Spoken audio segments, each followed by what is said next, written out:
Hello, good morning. অনেকদিন পর আবার একটা ব্লগ শেয়ার করছি। প্রতিদিনের তুলনায় আজকে অনেক সকালে ঘুম থেকে ওঠা হয়েছিল।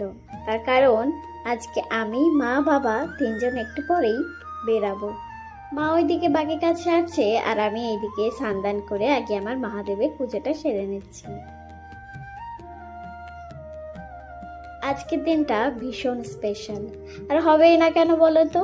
কারণ আজকে তো আমার বাবার স্বপ্ন পূরণ হওয়ার দিন। তাই স্নান করে সমস্ত কাজ সেরে আগে বেরিয়ে পড়েছি আমি, বাবা, মা তিনজনাতেই।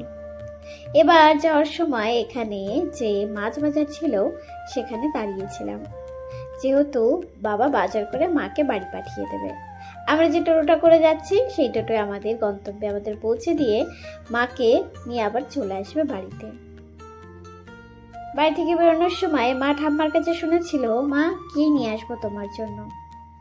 তখন ঠাম্মা বলে, না না, আমার কিছু লাগবে না, তোমাদের যেটা ভালো মনে হয় সেটা নিয়ে এসো। মা অনেকবার জিজ্ঞাসা করাতে ঠাকুমা কিচ্ছু বলে না। তারপর মা জিজ্ঞাসা করে, মা বড় চিংড়ি কি আনবো নাকি? ঠাকুমা তখন বলে, ঠিক আছে, পেলে নয় নিয়ে এসো। সেই কথা মাথায় রেখে বেরোনোর পরে মা বাবাকে বলছিল। মা কিন্তু মানে আমার মা তার না শাশুড়ির কথা বলছে, আমার ঠাম্মার কথা, যে উনি বড় চিংড়ি খেতে চেয়েছেন। তো সেই কথায় বাবা মা দুজনাই আগে বড় চিংড়ির খোঁজ করছিল।